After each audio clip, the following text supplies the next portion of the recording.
shooting last week because I was so irritated with how the stream went. Oh my god, I was so cranky because it just did not stream onto YouTube. So I was like, all right, we are fixing this and figuring it out for next week's podcast. So we got it done. I'm super excited. I feel like I'm a little, there you go. Let's do that. I feel like I'm a little, whoa, there we go. I just like to see a little bit more of me. I feel like you don't necessarily need to see everything in my room as much as you can see me. Hi, it is so good to see you. There we go.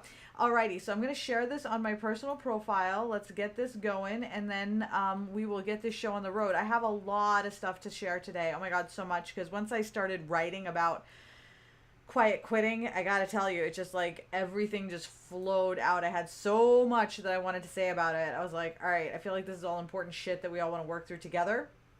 So I am very excited. Wow, once again, I'm looking at myself here and I'm thinking, wow, I look so much healthier now than I did like before. Like, wow, you could just sort of see it. Oh my god, I pinned it to the top of the page and now it's disappeared.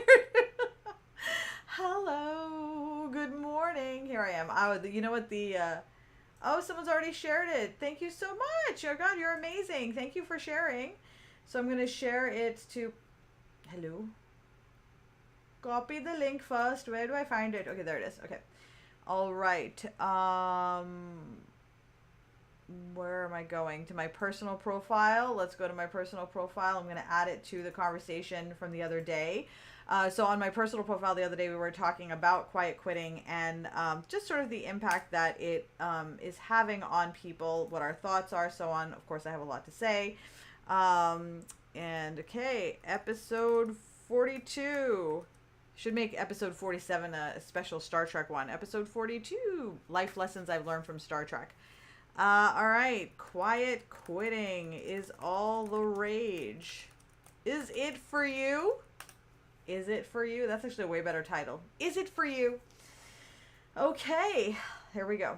All right, let me just make sure I don't have a note from somebody saying that my sound is not working. So that's fabulous. All right, so you know what? I should probably make sure that my sound is working because we know how that happens. Oh my god, that's the worst, isn't it?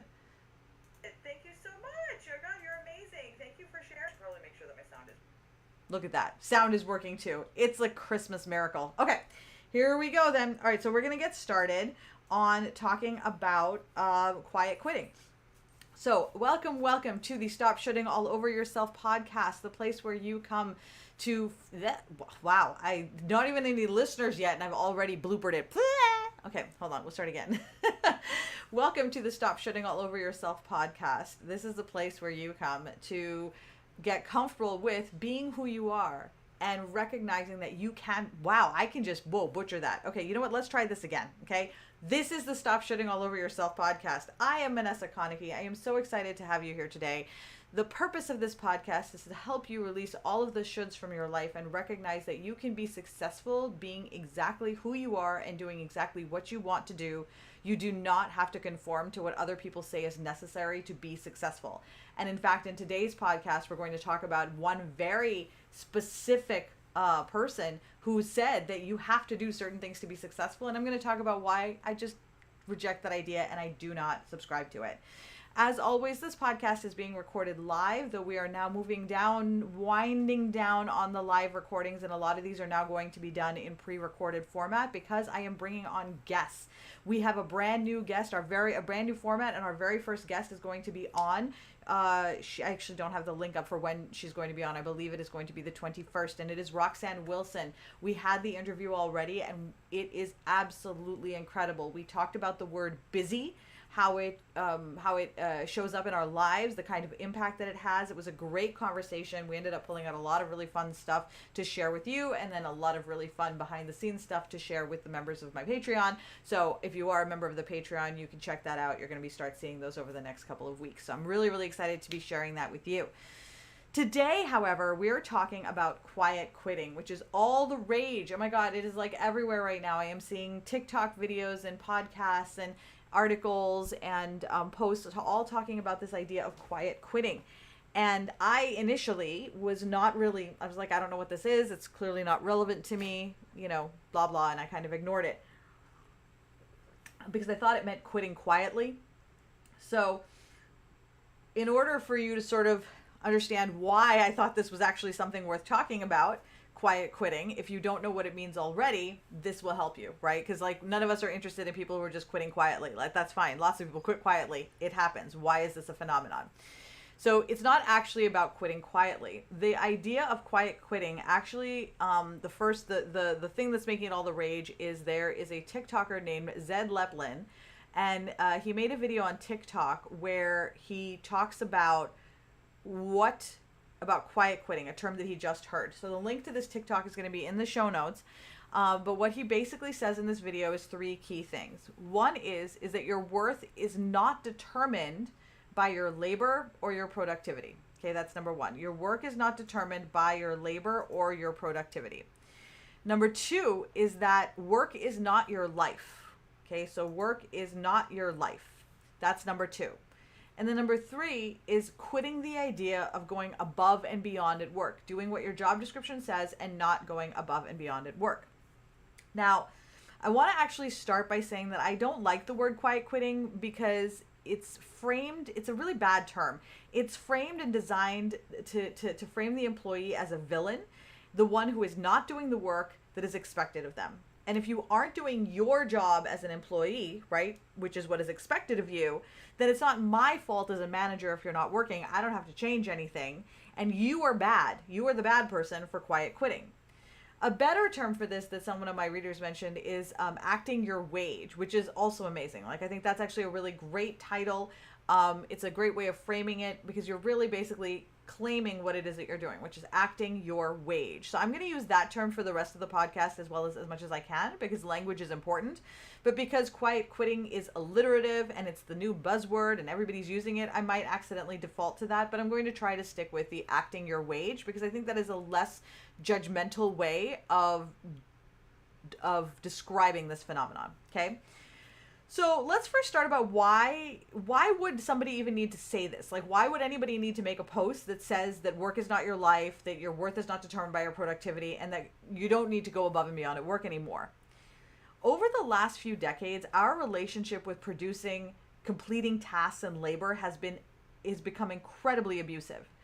Without realizing it, work and labor have become ideologies that we use to judge ourselves and other people. We say things like, how hard are you working? Oh, I worked so hard last night, or I worked so late last night. How much did you get done? How much are you doing? What hours of the day are you not working that you can fit work into? These messages are everywhere. How long did you stay up? How much sleep are you sacrificing for the work that you're doing? We have developed this religious obsession with this idea of work being holy, work being good, work being the goal to which we're all striving. Now, if you want a little bit more information about this whole idea, I recommend reading the book Laziness Does Not Exist by Devin Price. This is a really, really great book, and they manage to really encompass the entire idea of what it is that I just said in a few sentences in this book. So it's basically like the background and the history. So it's well worth reading. It is life-changing. But you know, the thing that we think about, so like in terms of putting it in a nutshell for this podcast, is that we really tend to think of it as how much we've done. How many things did you check off your list? And if you don't complete more things, right, and like all the things that you had on your list, then we judge ourselves as not worthy. I for sure have done that where I don't get through my to-do list in a day and I look and I think, my God, I'm so lazy. I can't believe I didn't do this. If I was more capable, smarter, more effective, if I applied myself. There were definitely times in my life where I have judged myself based off of how many things I have finished in a day. And if I fall asleep at night and I'm like, man, I suck, I didn't get anything accomplished, then I make myself feel better by saying, you know what, I'm going to get a good night's sleep, and then tomorrow I'm going to be extra productive and I'm going to catch up, right? Or I'm going to do even more. And this puts us in a cycle where we eventually are running on fumes because most of us have unrealistic expectations of what we can get done in a day. And so we're constantly behind or feeling behind. So we're exhausted and we're constantly trying to catch up. And when you get to this level where you're just constantly running on fumes and trying to continue forward, you can appear checked out and disinterested, right? Now, you can do this for a few months, maybe, right? Maybe even a few years, but eventually that kind of work ethic, work behavior is going to catch up with you, and it's going to take its toll in a form of massive illness. And for many of us, it already has. Definitely the writer of the book, Devin Price, they suffered enormously, and they have a lot of examples in the book where they talk about that. But I myself got very, very sick. I had friends and family members who also worked themselves into sickness and into the hospital. Now, here's the thing. No one wants to end up that way. No one's working with the goal of getting sick or working ourselves so hard that we now can't even take care of ourselves. We're working because we're trying to achieve some sort of a goal. And the goal we're trying to achieve is the feeling like we have done enough. Now, here's the kicker. It's never enough. It will never be enough. You will never feel like you have done enough. You will never feel like there's an end to this list, and there's always going to be more for you to do. Okay, let's talk about why that is and how that's related to acting your wage, because those two are connected. Okay, so there was a time when you would work an 8-hour day and you'd go home. For a lot of us born pre-1990, we remember this time where our parents would go to work and they would come home. And that was it. There was no working from home. And if they did, it was like a briefcase full of papers. But there was a limit to how much work could actually be done or be brought home, simply because of the way that the world was structured at the time. Okay, so that was what was expected of you. Just do your job and go home. The end, right? Then some people start working more hours. Okay, Jim's working more hours. All right, so Jim is so dedicated. So now what happens? Jim gets the raise. Jim gets the promotion. All right. Other people in the company see that that's happening, and they're like, okay, that's what I need to do to get ahead. So they work more hours now than they did before. Okay, now everybody's working 50 hours a week, because over time everybody's like, oh, I want the promotion. So everybody's now starting to work more hours. So now everybody's working extra hours, and now it just becomes a thing that people do, because when everybody's working extra hours, then nobody is pulling out ahead as the person who's doing quote unquote more work, producing more, showing more dedication. Okay, so now if Jim wants to get ahead, Jim has to add more hours. They have to go further. They have to push harder just so that they can get ahead. Now, back in the 80s and the 90s, this still had, and before that, it still had its limitations in terms of how much you could actually do, because the fact of the matter is that a lot of people would go to bed at 6 or 7, or like if would be out of work at 6 or 7, and then they would be at home, and nobody would call you at home to talk about work unless it was an emergency. You wouldn't be calling your boss or your client. So there was just a time after which people did not call other people for work, or did not text or email, or they didn't do anything because text and email didn't exist yet. Okay. But then come the iPhone and the BlackBerry, okay, which now allows you to put work onto your phone. So you're never really away from work. So this line of demarcation that used to exist before now no longer exists. So now there is 24/7 unfettered access to everybody, and everybody believes, right? We've all agreed that working is pious, working is good, working is what you're supposed to do. Being a workaholic is what we pride. We hold these people up to pedestals, the ones who are working harder and going above and beyond all the time, right? There is no limit to the amount of time you can work and the amount of people you can contact and connect with, right? So now people are no longer inaccessible. Okay. So what does that look like now for the life that for those of us who are now, okay, I feel like I need to work harder, work longer, work more, simply to get ahead as a basic life function. And everybody has access to us all the time. Now there's no time for yourself. There's no time for work. There's no time for breaks. There's no time for life outside of work. There's no time for leisure. There's no time for self-care, because work is the number one, right? So now that in general, for your average person, your quote unquote normal average person, is problematic enough as it is. Okay. Let's add on top of that, let's combine it with some of the additional challenge that we face as a community, that our particular community faces. Okay, so for us, now that there is this existence out there of 24/7 unfettered access, there is this idea of being a workaholic, there is now a compulsion for us to do more, complete more, and constantly be moving forward and bettering ourselves. So we're going to constantly be working and trying to fit work into every waking moment that we have, because that's what we feel is we're supposed to do. We're afraid of looking weak, lazy, or stupid because we've had to spend a lifetime proving that we aren't. So we have to be ever vigilant to make sure that nobody thinks that we're that. And so we have to continue to keep working. Again, that's another thing that keeps us working. People of color have to continue to do twice as much to make sure we don't let down our people, right? We don't want to be the bad example of our community, so we feel an extra pressure. And that really depends on the community that you are in. There are some communities where they have to work 10 times as hard as another community simply to make sure that they are not letting down their community. For others, we have to hide portions of who we are for being fear of being fired and feel like we have to compensate for those things by being extra of whatever it is, because we don't want to get fired for hiding whatever it is that we're holding inside. Now, this is especially true if you are gay or trans, where you can still be fired in 28 states for just being gay or trans. In that case, you're actually having to hide who you are as a person among all of these other things while you're trying to continue to prove how good you are at something, so that in the event that you are found out or outed, you are then able to prove your value. Yes, look, I am gay. Yes, I am trans, but look at how much work I'm doing, and look at how much I'm getting completed and done, and how productive I am, because we somehow believe that will transcend everything, right? So there's this extra compulsion to work harder.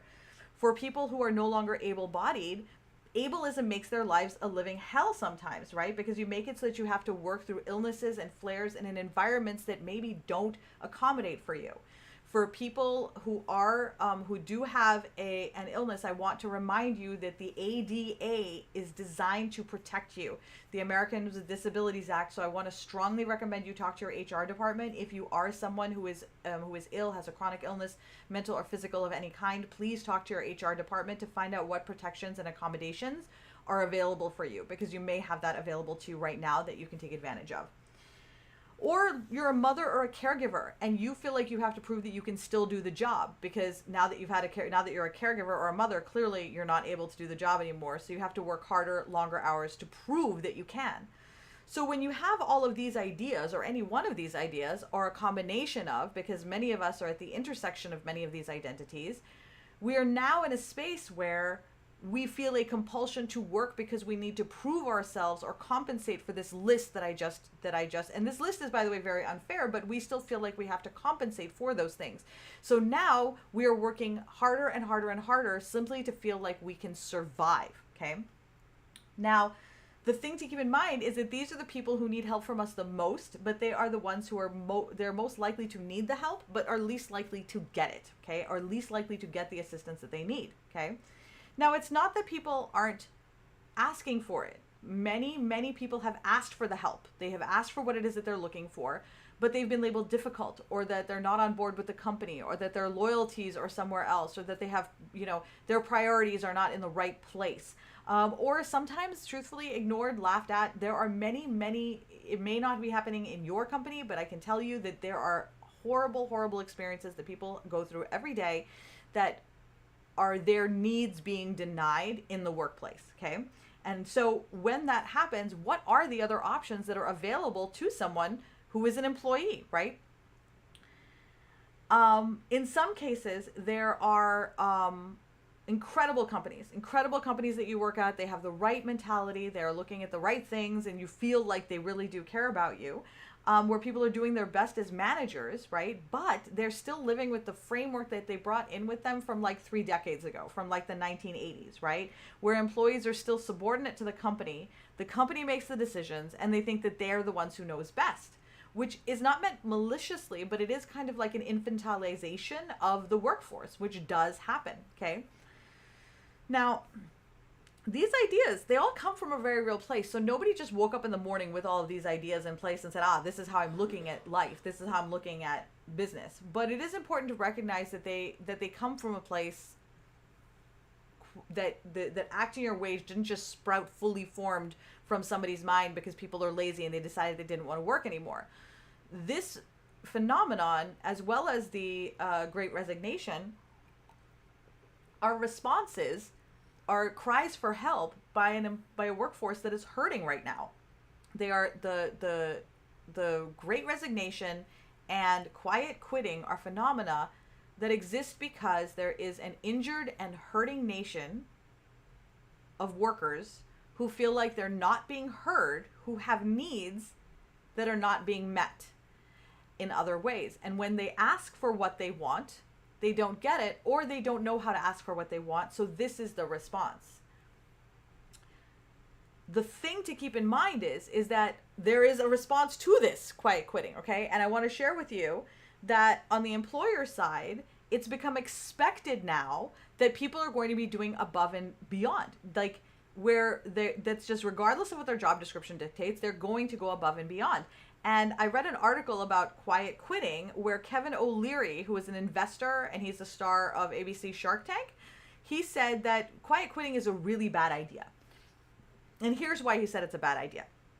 People that go beyond to try to solve problems for their organization, their teams, their managers, their bosses are the ones who succeed in life, he said, okay? He's not wrong. People who are problem solvers do tend to succeed in life because they're problem solvers, right? It's not because they're willing to die for their company, okay? Here are the 3 reasons why I find this statement to be incredibly problematic.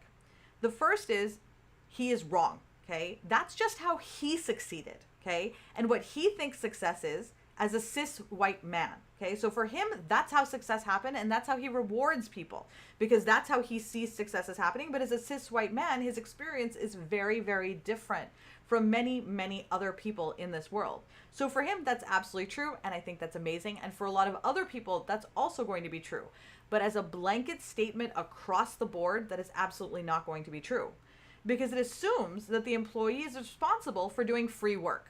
Okay, going above and beyond is code for doing more work for free. Okay, this is really important to recognize, because I don't think that employers are sitting there going, we're going to get them to work more for free. We're going to tell them to go above and beyond. Nobody actually says that. And on your end, you're not saying, I can't wait to work for free. I'm going to go above and beyond and do free work. We've all agreed as a community and a society that people who work more hours and spend more time without compensation for a job are clearly more dedicated and are going to be good at that job, and so they should be given the raises, the promotions, and so on. That is not healthy. You're basically telling people to work for free. We need to have a new agreement, and the new agreement needs to say something like, you get paid for the work that you do, and if we need you to work more, we're going to pay you more. That is where that needs to come in. And last, there's no detailed list of what above and beyond means. And this one is the most insidious, because if you don't have an articulated list of what above and beyond actually means, then you will always feel like you need to be doing more to succeed, okay? It's a subjective determination made by whoever it is that's in charge. You could go above and beyond and be a black trans woman and not get the promotion because your boss doesn't like black trans women. That has nothing to do with whether you went above and beyond. But you will continue to work harder and harder and harder and harder to try to prove, right, that you're qualified for this job. Or you could be neurodivergent and not get it because people don't understand the framework under which you work, or you are not able-bodied, and so people don't feel like you can do the work even though you've already done the work, right? It assumes that just because someone goes above and beyond, they're guaranteed to succeed, and we know that the system is simply not set up that way. It is set up to punish a very specific group of people. It's a surprisingly long list of people, and it's nobody's fault. Over the years, these ideas just got built on top of each other, and now we just accept them as truth. There is no blame. There's nobody saying you're a bad person and you're a bad person, but I think this is an important time for us to get together and talk about how did we get here and what things can we do moving forward that will make it a healthier and better working environment for everybody and not just a few people. It is so much easier though, okay? And I will tell you this as someone who has been a manager. It is way easier for a manager or a boss to say that somebody is having trouble because it's a result of laziness, unprofessionalism, or a lack of desire because you didn't put in the extra effort than it is for them to do the work necessary to figuring out why this is a problem. And that's sort of where this podcast came from, because there's a lot of articles out there talking about how you can combat this, find out why your employees are more engaged, get them more engaged, talk to them. And all of these are really good ideas. But at the same time, it's not going to address the underlying problem of the framework with which we are approaching work, labor, reimbursement for that labor, and productivity. Like, there's a lot of things that need to be addressed at the same time. I don't think it's as simple as talking to your employee once, figuring out what they want, and giving them a few days off. This is a bigger conversation than simply saying, let's put a Band-Aid on this. Because I'll tell you, I have, in preparation for this, I was pulling out stories that I've had some for many years and some for very recently. And let me tell you about somebody who was a tax auditor at a giant accounting firm who was making about $35,000, who was told that she wasn't worth to making any more money. Like when she asked for a raise, they said, nope, you're not worth that money, even though she was going above and beyond. She was working longer hours. She was doing things that were well beyond her job description. She was showing up, but they did not want to give her the extra money. And so they said that it wasn't, that she just wasn't doing enough, and that if she really felt like she could get, they actually told her she wasn't worth that.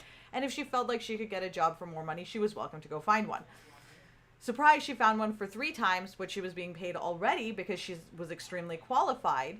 And they were freaking out because they actually didn't think she would be able to get a job. In their mind, they really didn't understand the value of what it was that she was offering. And it is so important for anyone who feels like they need to quiet quit, or anybody who feels like they need to, that they're underappreciated, to really look at the company that you're with and see if they do truly appreciate the value of what you offer. Because if they don't understand the value of what it is, the work that you're doing, then they're always going to underpay you, because in their minds, it's just not worth that much, right?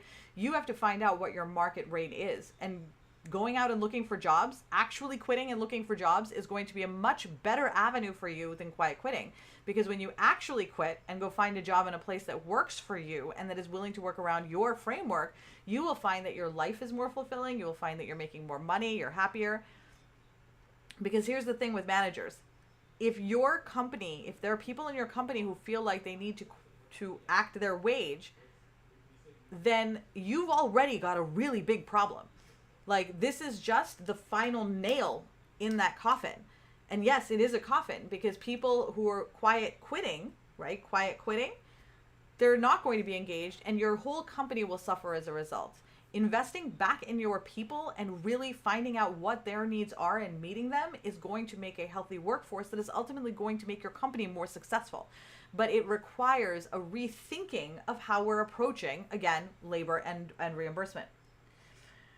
Okay, so there's other examples. So where there was the tax auditor, there's also the teacher. So the teacher one was really, that bothered me a whole lot, who has repeatedly had her classroom budget slashed, who now has to pay out of her own pocket for supplies.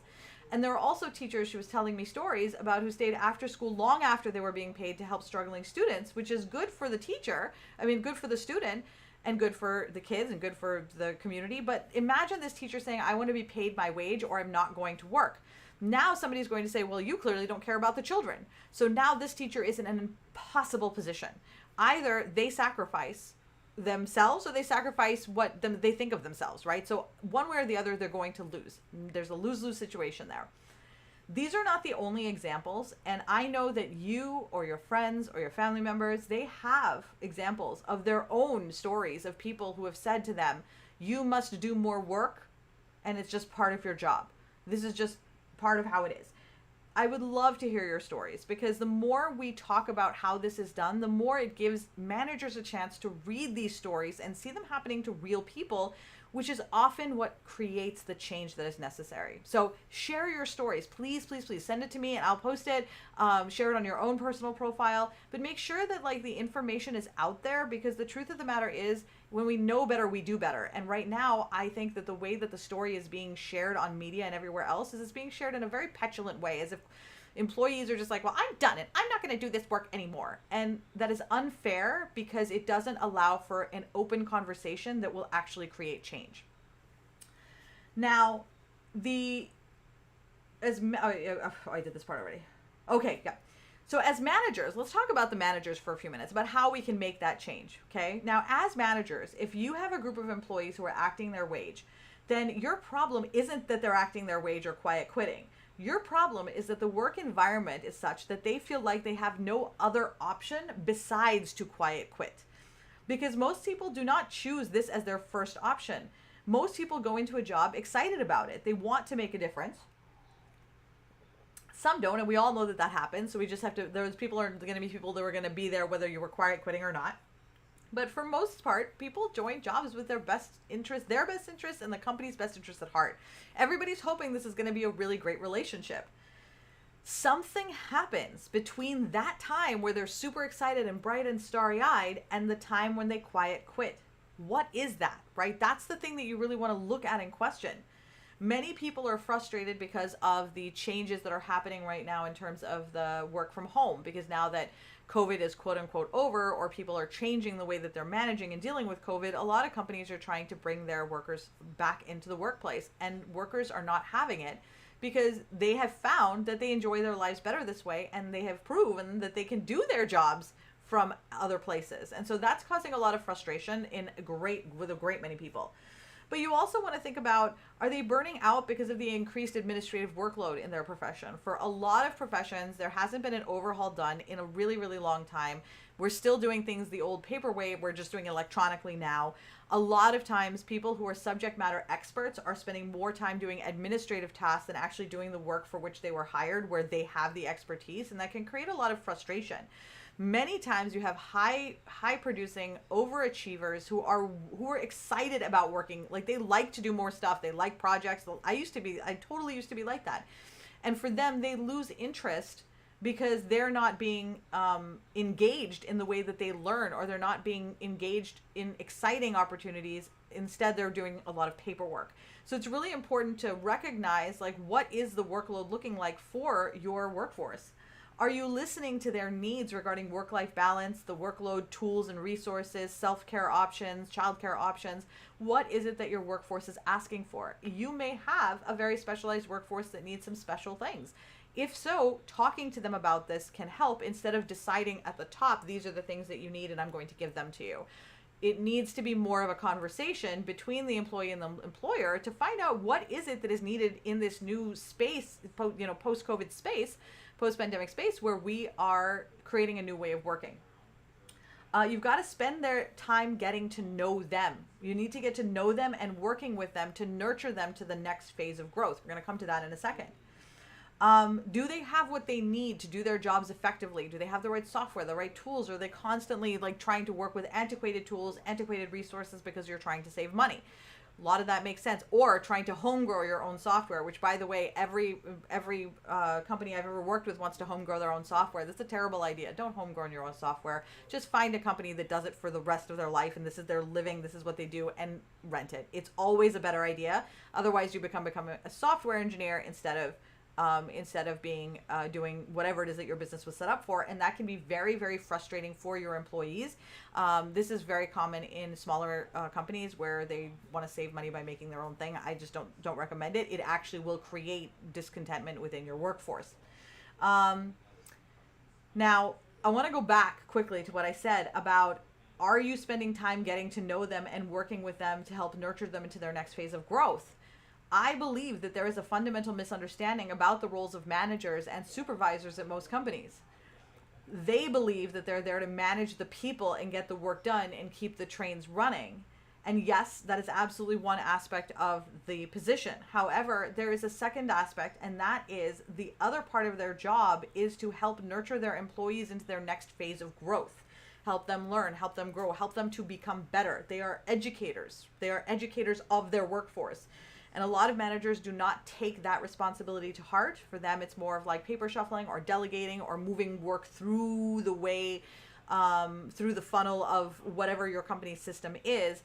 And that can often lead to your employees feeling like they're just commodities in your train of work, and that they themselves are not really relevant. You could replace them with anybody and you wouldn't care. And that does not create a very excited workforce. One of the trainings that I went to years ago, which in retrospect was a good description of how to manage people as commodities, but it was not a great leadership training. It lasted a few hours, and I remember the person who taught the class said that if someone didn't want to do something that was not in their job description, you got to pull out the job description and highlight that part that says, and other duties as assigned.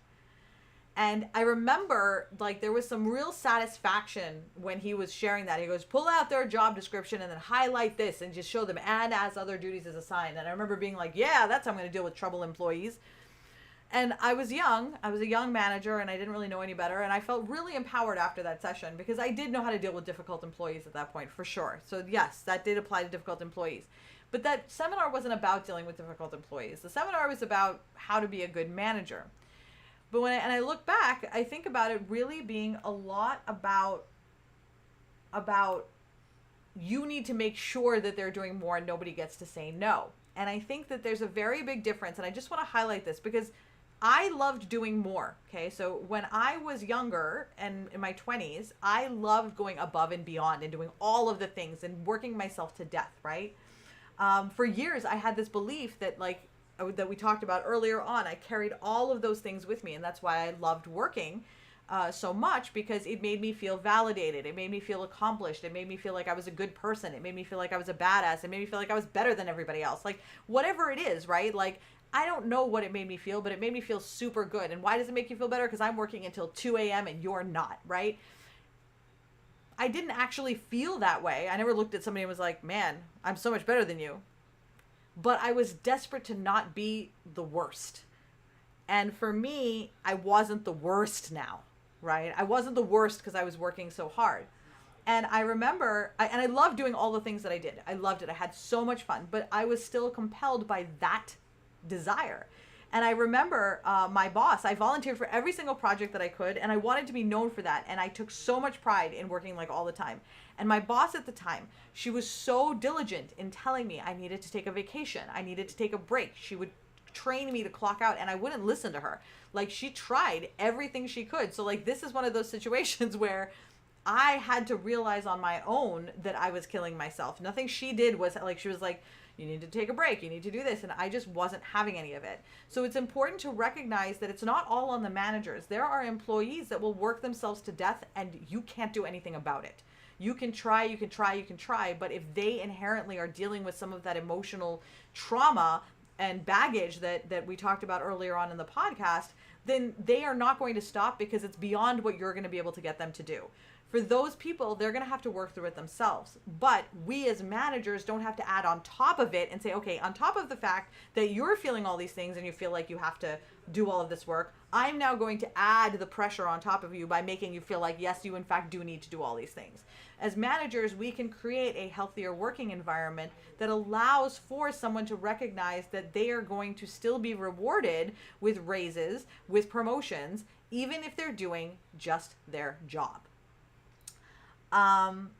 Now, let's talk a little bit about doing just your job, because a lot of the issue that companies face is because they expect their employees to have the same amount of emotional investment in their companies as they do. This happens a lot when you're working with like small companies where, you have 10, 15 people, or the CEO knows a lot. It's small enough to where the CEO knows who everybody is, right? And even at CEOs at the top, they still think that people are going to have that passion, but they take it a lot less personally. When you have a smaller company, the CEOs will usually take it a lot more personally if you don't have that same level of investment in the company, emotional investment, as they do, okay? And that they expect that workers are going to put in above and beyond hours because it's a startup, because it's something that's new, because it's small, whatever that is, right? However, often those same companies do not exercise that same care and attention back towards their employees in the form of flexible work hours, childcare, big hefty bonuses, and salary increases. In fact, it's quite common for the average worker to get a 2% for their cost of living increase, which does nothing to match the rate of inflation. And 44% of Americans, with those increases that they're getting, still need a side hustle to make ends meet, okay? While they are being expected to invest time and money into an organization that is not investing it back into them, okay? One of my readers actually said that it should be called quiet firing, which is when an employer does not give a merit or cost of living increase and routinely cuts benefits packages so that the C-suite can make larger bonuses, yet still expects you to go above and beyond for them, okay? I really want you to think about this in terms of company loyalty. This is the most important thing I can tell you, okay? When a company decides that a position is no longer needed, whether it's big or small, they're going to fire you. And they may feel bad about it, but they're still going to fire you, right? They will not sacrifice, for the most part, they will not sacrifice so that you can stay on. They will just fire you.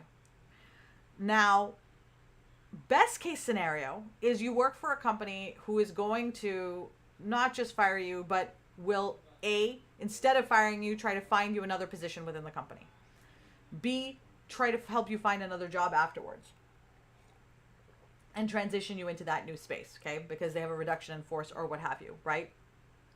Or C, work with the entire company to find a way to balance everything out so that other people get to stay, okay? those are some of the ways in which a company, the Beth Israel did that actually several years ago when I was working there, and it was during the 2008 crash. We had an option, like the president sent out an email, and he said that, okay, Paul Schaefer, I think his name was, he said, we have a couple of options. We can reduce people, we can do this, or everybody can give up something so that we can keep our staff employed. And as a community, we all agreed to give up something so that the staff could stay employed, right? That's one of the reasons why I loved working at the BIDMC, because I always felt like we were all in it together. We were a community, we were part of a shared mission, and I felt like the company would look out for me the same way I would look out for them, right? Now, it is so important to be in a company that makes you feel that way, right? And the other thing that is important is to recognize that you owe them that same loyalty. So the loyalty you owe them is when you're done with the position, you leave. You don't need to stay. There's no reason for you, if you have someone that you can say, hey, listen, I think this would be a great person for this, great, go ahead. But if a company is pushing you to quiet quit, then you don't owe them that, because they're not giving you any of that same loyalty, okay? So it is really important to recognize that all companies expect that same amount of emotional loyalty, but not all of the companies that you're going to work for deserve it. So it is really important to recognize who you're working for and what it's like to work there and what kind of investment the company is making in you for real before you decide to throw your lot in with them or sacrifice your days, your nights, your weekends, your health, just to make sure that they're succeeding, okay? Now, here's the thing. This has been going on for decades, okay? This whole quiet quitting idea, it kind of has. We've all known that person who comes in, puts in the bare minimum, and then clocks out. I remember this in the 90s. I remember this in the early 2000s. I was so judgy. I know that I totally was like, oh my God, I can't believe that they're getting paid just to do the bare minimum. Why? They got the job done. Why does it matter, okay? It's because in a society that worships the idea of being busy and being a workaholic, it is sacrilege for anyone to have another set of priorities. You have to have this priority. Otherwise, you're just weird, okay? When I started talking about the fact that I just wasn't interested in living that life anymore, what are you even talking about? And I was positive there was no one out there like me. And the truth is at the time I had a really hard time finding people. But over the last 5 years, it's become insanely crazy. And we've all found each other. Everyone who is done with the hustle culture has found each other. And we are forming a different way of doing work, right? Because what's changed now is the people, okay? The employees have realized over the last 2 years what life can look like when you aren't consumed with work. Almost everyone who came out of COVID came out of it changed, right? We learned something about ourselves, about each other, about how we want to show up for ourselves, our families, our communities, and our friends. And for a time, everyone was on board with this mission to help keep the world going through challenges and hardships. Now, the changed workforce is asking for something different. They aren't happy with the workloads, the level of engagement, and the relationship that they have with work or their bosses, and they want something different. As employees, it is our responsibility to be articulate about our needs and about what makes us happy, okay? As managers, it's critical that we recognize that top-down leadership where productivity is above all is no longer a viable option moving forward. The companies that are going to do best are going to be the ones that listen to their workforce, including Gen Z and millennials that are coming in right now. And that is critical because they have different needs. They have different they have different frameworks that they need. They are not afraid to ask for what they want. And that can be very jarring and surprising to someone who is used to managing boomers and Gen Xers who will tend to just do what we're told because that's how we were raised in terms of work, right? We were just told to you, the job, this is just what you do.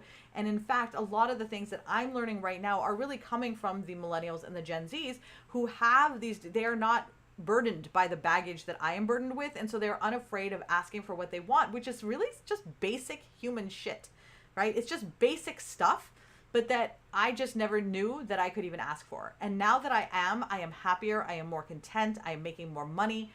These are the changes that really make a difference in how you live your day-to-day life, right? Now, how does this apply if you are a business owner? Okay, so I just want to touch upon this really briefly because all of this applies to business owners as well, but you might be asking why, right? And it's because you bring in all of the ideas that we talked about today. You bring into your work, to your business, right? It's not like when you started your business, you suddenly forgot everything that you had been conditioned to believe for the last 40 years. You still have all of that, right? Which means you are now the manager, the employee, and everything else in between. So you are playing the role of CEO, you're playing the role of employee, and you are a terrible boss. I'm just going to tell you, chances are you are a really bad boss. Most of us start out being really bad bosses, expecting way too much out of our employees, and our employees being us. So I, boss, am really a bad boss to myself because I'm demanding too much from myself and I'm not compensating myself for that work. Okay. Now, at the same time, you're working yourself to death and you're not paying yourself enough and you're not meeting your employees' needs, right? Without understanding how you want to live your life and what will fulfill you, then you won't know how to ask for what you need from your business, from yourself, and you won't know how to set up a framework that will allow you to have that and also be successful at the same time. These ideas collectively will come together to help you make more money and be more lucrative. Now, the problem is you're not going to quiet quit on yourself. Okay, so that's not a thing that's going to happen. So you're just going to keep working until you die. Okay, like you kill yourself literally and I'm not being facetious. I'm not being melodramatic. Literally, you can work yourself to death. It is absolutely possible. Stress is the leading secondary cause of death in America and actually I believe in the world.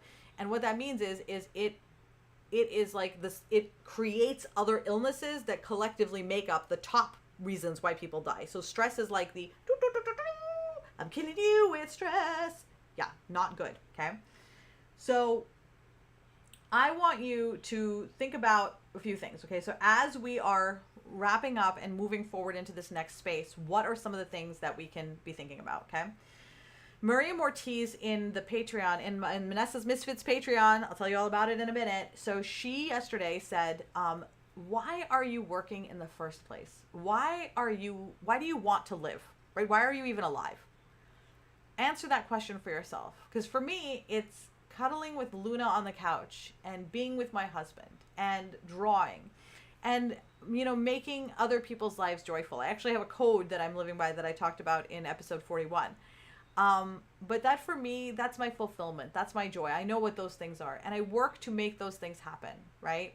So for me, I prioritize those over the work. And it takes time and it takes work. And sometimes I drift and sometimes I end up doing too much work. I'm not, nobody's perfect all the time, but I know what it is that I need.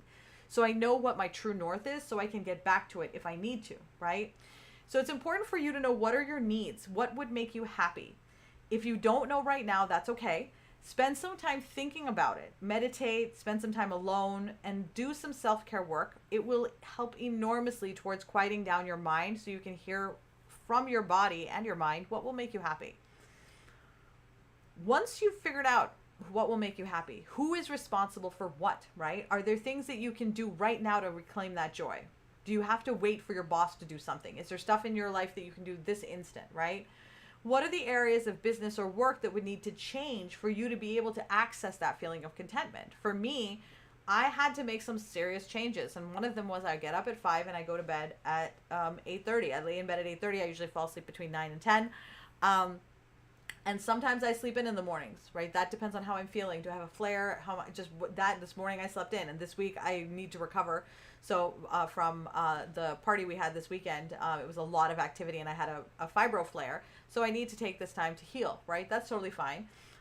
Listening to my body is so important for me to be happy and content. And in order for me to do that, I can't be rushing around like a chicken with my head cut off, because when I do that, I can't hear my body. I can't hear my mind. I can't hear what I need. And if I can't hear what I need, I'm not content. So it took me a while to figure some of these things out, but it all started by simply asking the question, what do I need? And then listening for the answer. Okay? The way that you can, so that's the way that I would, all right, we can cut that part out. This part where I just said the way that blah, blah, blah. Okay. For those of you who are in work, in transition in terms of work, who are looking for jobs, or who are maybe at a position where you feel like you can't really quiet quit, but you're really unhappy. One is do your research about companies before you join them. Ask questions like how long, when your interview process, ask questions about how long people stay there. What is their satisfaction? If you can talk to somebody and interview one of the employees to find out what it's like to work there, that would be great too. Check out Glassdoor and ask your friends if they know someone who works in the company. Get an idea of what it's like there on the ground, because remember, as much as you are courting them to get them to hire you, companies don't like interviewing. They want to hire somebody. They want this job to be filled so they can get on with their lives. So they're courting you as well. So it's important for you to know if you guys are going to be a good fit, okay? There are a lot of incredible employers out there, a lot. And the key is for you to find the ones that are going to be a good match for you, okay? Third is I want you to recognize that you are worth the effort, okay? Second, recognize that you are worth the effort. You aren't automatically in the wrong because a lot of articles and managerial experts say that you are. This is a legitimate concern, and it has been one that I noticed as far back as 2002, but I lacked the understanding, experience, and courage to say anything about it then. Like I knew what I was seeing. I just didn't understand what I was seeing. Like I was like, okay, why do I feel weird about this? I don't know, okay? And frankly, 20 years ago, the world wasn't really ready for that idea. But this new generation of workers aren't afraid to demand what they want, and they're doing things that I would never have deemed appropriate. Honestly, I would never have thought it was appropriate to demand higher wages and better working conditions, because that's just not what's done, right? Because I was conditioned that way as well, almost all of us who were born before 1990 were, right? So now, years later, the problem has compounded, and the entire world is ready to stop working themselves to death, as am I, okay? For you as well. You probably, I'm just going to say, you probably also for years have felt like something is not quite right, but you don't know how to articulate what it is, and you're not sure how to articulate how to fix the problem. This book from Devin Price, Laziness Does Not Exist, I strongly recommend reading it. If you want to read it along with us in the Patreon, we are doing a read along every Tuesday at 1 p.m. Eastern. I go live and I read half a chapter or a chapter, and then we talk about it and figure out how we can get it into our lives. It's really, really fun, and replays are available. So if you are a Black woman specifically, Stephanie Perry criticizes this trend. And that's why I wanted to bring this up specifically, because Stephanie Perry criticizes this trend because it is not realistic. She said that quiet quitting is not realistic for Black women in the workplace. In the United States, people are trained and taught from a very early age to heavily lean on Black women for labor and support, she said. The more important question is do you need your job? Don't quiet quit, just quit.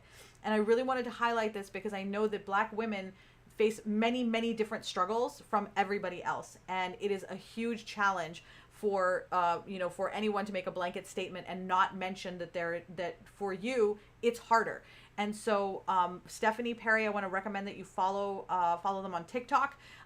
They are a career expert, and she talks about don't quiet quit, just quit. In those cases, I want to recommend that you do what my friend, my client, the tax auditor did, right? Is go look for a job that will pay you what you deserve. Because if you believe that is where you are at, then you are there. That is where you are at. And it's your employers that either need to get on that bandwagon or they need to run the risk of losing you.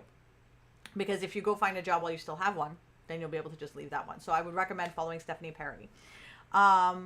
There are a number of resources that are attached to this podcast to help you with your next steps. Those are just a few to start with, but there are a number of resources, including links to everyone that we're talking about. Some articles for you to read about acting your wage, and experts to follow on social media. But here's what I want to share with you as we part. Getting to a point where you feel comfortable even having some of the conversations that we talked about today is hard. I wish this was one of those things where you could just jump up and do the thing and feel like, yay! But sadly, it's not. If you want to be able to do these things, if you want to be able to stand up for yourself like this, and you want to be able to articulate your needs, but you feel like, oh my God, that's for other people. I don't know that if I could do that. But you dream of a day when you can. I want to invite you to check out my Patreon. It's a space that I created for those of us who want to grow, but struggle with finding the right time or the right place or even the right person. A person who's not going to make you feel like shit for times where you just feel like shit and you're not in a growing space, right? Like you want to be able to be yourself.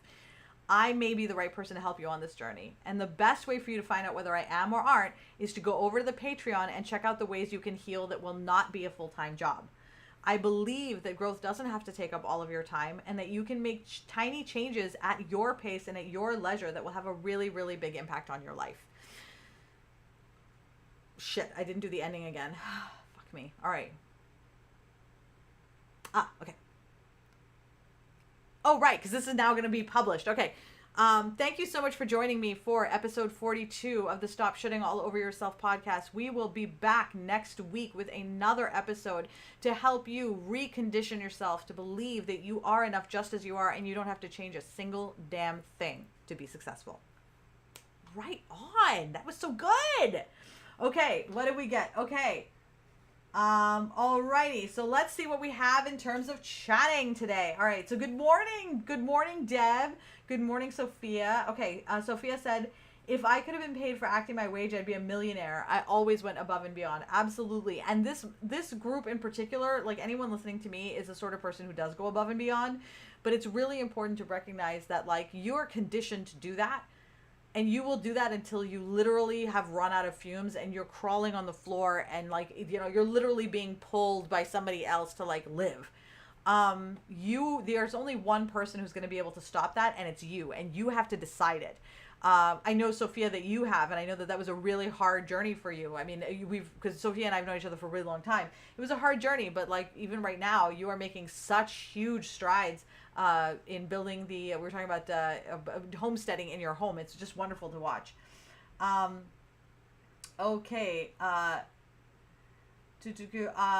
So Jessica and Sophia feel like they always had to do more to prove myself because I was a young woman in male-dominated industries. Absolutely. And in the podcast, I talk about how it's... Oh, hold on a sec. I have it and I just lost it. Oh, yeah. In the podcast, I talked about how back when I was, you know, when I first started to, like, realize that something was off, right? But I didn't know what it was. I didn't necessarily understand what was happening, and neither did you, right? Because you also felt like something was off, but why am I not being paid enough? I don't understand, but this is just how the world is. Like, for a lot of us who grew up in the 80s, you know what I remember a lot is this is just how the world is, right? Like, there was just a lot of that. This is how it is. And I think that the world wasn't ready back in those days for this kind of conversation. But we are now, right? Because I think over the last decade or so, we've been having different types of conversations that have been laying the foundation for this conversation. And then I think you have the Gen Zs and the millennials who they just don't care the way we do. Like, they have they care, but they just, like, I don't mean this in a bad way. I mean, they don't have the same hangups. They have different hangups, but the hangups that they have are that they don't have are the ones that keep us from really from claiming these things. And so I think it's really helpful to have that tsunami to kind of, like, jump on, because it's really only been through watching people way younger than me and, like, getting, like, their strength that I then am able to, like, come back and be like, oh, okay. Like, I'm always shocked when I find, oh my God, you're only 25. Like, you're so freaking smart. That's amazing. Right? I love that. But yes, as women in male-dominated fields, we had to, not only did you have to, like, go above and beyond, but a lot of times we had to change the way in which we behaved to make sure that we fit in, or we weren't, like, you know, you'd have to put up with misogynistic jokes. Like, I remember there was a time where, you know, the R word was just not a word that the people would just use that word. Like, they'd be like, oh man, I totally got R'd. And it's like, what? No, you didn't. And, like, then a time came where that was now no longer acceptable, right? So it took all these things building on each other to get to the point where we could even have this conversation. Sophia was excited to make a change in the school cafeteria, and then I find that it wasn't going to happen, and I didn't want to be found in a ditch somewhere. Oh my God, absolutely. That's the thing, is trying to offer fresh, healthy food to the kids. And honestly, I feel like in our school systems is where this is the worst, right? Not like from top to bottom, from children who can't afford to eat, who really need to be getting free meals, to teachers who are having to pull into their own pockets to pay for supplies and stay late. Like, we need to be compensating people for this time, and we need to be investing more into the children, frankly. I don't even have kids and I feel that way. Sophia, so this is the other thing, right? Sophia said, I always felt invested in the company's success, what kept my paychecks coming, but it was definitely not reciprocated. Absolutely. And I think that's really the key, right? Is to recognize, is your investment in the company being reciprocated? Because most people, here's the thing, I don't have a problem giving above and beyond to a company that is also giving above and beyond to me, where we are having the same kind of relationship. I have a problem where I'm the one giving all to the company and I am considered a commodity by the company. That's my problem. It's almost like an abusive relationship, right? Because think about it. If you were dating somebody who basically you gave them their all, you were always there, you took care of them every time, and then they were like, I give you the bare minimum, like I'm here and I don't cheat on you, right? But I'm not giving you any emotional support. I don't hug you, kiss you, tell you that I love you. Like there's no intimacy. Like it's just, what do you expect from me? I'm fulfilling the terms of our contract or whatever, right? Like we've all been in relationships where something, but like we felt gaslit, and we were gaslit often when we tried to articulate what our issues were, because there wasn't enough of a conversation happening outside of that space for us to have the right language. Where we're at now as an entire society is we've all learned better language, right? So now we're in a space where we can do better. And I'm troubled by the articles that I've been reading that talk about doing better, but like it's almost like these cutesy pie lists of like, here's the 5 bullet things you can do. And those are all really great things, but they don't address the underlying actual issue, which is that our relationship with work and productivity is inherently unhealthy. Alrighty, I've been through several reorganizations. Sometimes being a top performer saved my ass. Sometimes it was not emotional for them at all, and they downsized based on position alone. Those were tough. That's absolutely correct, Jess. You know, and a lot of times for people, longevity has a lot to do with it. So like if you've been in a place for like 10 years and you are a top performer, then like there's a lot of other things going on in that as well. You know, where they're like, okay, I really want you here, and you're staying here because you have all this institutional knowledge and you have all this, you know, experience and blah, blah. So you stay, you're top performer. And then, like you said, there's others where it's like, okay, we're rearranging, but we're trying to get rid of the people who have all of the old information because we're trying to do something new. There's actually an institution here that I recently learned they rearranged and restructured and ended up firing everybody who'd been there for decades and now have a whole new set of people in. They're all 2 years or less experience. And as a result, and I didn't know this, I'd already decided I didn't like this institution for a different reason. And then when I found that out, I was like, okay, now I know why I don't like this institution, because I can see the philosophy that they work by and they operate under. True story. In 2009, I took on Jessica took a leadership role with very little support and developed and also realized that position was not for me. Absolutely. There is so much being expected of leaders without them being given adequate training. That's another thing. That was actually going to be my first business. So if you go to theleadershiplaunchpad.com, you will find that there's an article, it's old. I haven't touched it in almost 6 years, maybe 7. But it was my first business, and I was going to be a leadership trainer because these were the things that I felt were problems. But I still, when I look back now, it was actually yesterday in the car, I was like, oh my God, I finally now feel like I have the experience and the knowledge necessary to make that company happen. It's super funny because that company, the reason why I ended up doing direct to success, but when I look back now, I feel like I had more things to learn before that company was ready to hatch. Okay, alrighty. Oh my God! This is great. This isn't great. Is I worked each pregnancy until my water broke. Okay, that's not great. But it's a great example, right, of how there's this expectation, like, of mothers, right? Christy talked about this yesterday in our book club, where, you know, maternity leave, like she had her baby, and when she first was working, like her first baby, and then she had her baby, and then she worked up until the end, and then like she took maternity leave, but she's like, but I still had to, like, she felt guilty about the fact that she was trying to keep a baby alive, right? And this is where we are at in the society right now, where we are now in a space, and I cannot recommend anyone who wasn't at the podcast, anyone who wasn't at the book club yesterday. I know that this podcast is public, so if you weren't at the book club and you're listening to this, head over to Patreon and join the podcast, join the Patreon, because wow, it was amazing yesterday. And it was, a lot of people shared these stories of the expectations that were made of them after you'd had a baby, and like, this is where work is valued over the nourishment of a child, right? Of raising a child. Like, this is where we are at right now.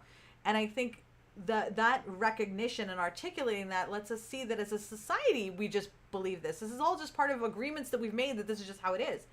And I watched this, and I believe all rules are made up. They're all made up, okay? So this rule about how we're supposed to be working and living and behaving, it's made up. So you know what? We're going to make up a different rule, okay? And the different rule is going to be, I'm going to work for what I'm compensated for, okay? I'm going to do the work that I get joy and pleasure in. I'm going to take care of myself. I am worth taking the time to research a company and see if it's right for me. Simply because they offered me a job doesn't mean that I have to take it. I am worth saying no if they're not the right company for me. I am worth working in a place that knows my value, that knows that I bring a lot to the table. And if you don't believe that you bring a lot to the table, then definitely come join me on Patreon or follow me on Instagram or follow me on Facebook, just whatever. But like, together we'll sort that out together, because the truth is you are. Okay, you're worth so much. The reason why we don't think that we are is because over the years there's just too many layers of conditioning that have beaten down very, very unique, special parts of us because we felt like we had to hide them. And I'm all about flexing those wings, and let's get that out there. Okay. So, all right. So now, for those of you who are in the Patreon, you're gonna see. This is gonna be the episode that's gonna. This is gonna be the episode where you're gonna see some stuff. We're gonna do some stuff in the Patreon for that. I'll put that in the calendar that I'm gonna publish out today. And then for those of you who are not in the Patreon, you want to join because we've got a checklist coming today also. That's going to help, or tomorrow actually, it's September 1st, tomorrow, that's going to help you stay on track. So basically, if you're a member of the Patreon, you're going to get a checklist. Everyone gets this, all levels. And basically, it's your, how do I take care of myself this month? Here's a few things you can do. Here's a couple of people that you can follow. Here are some things that you can, here's some challenges based off of the podcast, and then some journaling ideas. So basically, the whole purpose of this is like your cheat sheet for the month, where you can, it'll give you all the things that you can do, and you just want to do 3 of them. And as long as you do 3 of them, you're doing some stuff for yourself in this month, and you've taken care of yourself a little bit. All right. So, Deb, to get to that group, you've got to go to Manessa.com /Patreon. It's also from the button here. I have canceled everybody's squad subscription. Okay. So nobody should be getting charged again for the squad. And if you, once you sign in, right? So Deb, you're an OG, so you get in for $1. So there's a special subscription for the squad OGs. So make sure that do not sign up for anything that's not the $1 one, Deb, because that's for the squad members. There's a code for you as a squad member to get 100% off of any of my my courses. There is a version of this that is also available to people who are not squad members, where they also get my courses for free. That one's $147. But there's also courses, there's also tiers in between where you can actually sign up for whatever you want. But if you are an OG squad member, sign up for the $1 one, because that gives you access to everything for $1 a month. I actually wanted to give it away to you guys for free, but Patreon doesn't give me that ability. All right, guys, you are epic. You're amazing. It was great to hang out with you today. I'm going to see you in the Patreon for our book club next Tuesday at 1 p.m. Eastern. And next week actually is the hot seat also. It's our very, very, very first hot seat. So I will see you actually at 11 a.m.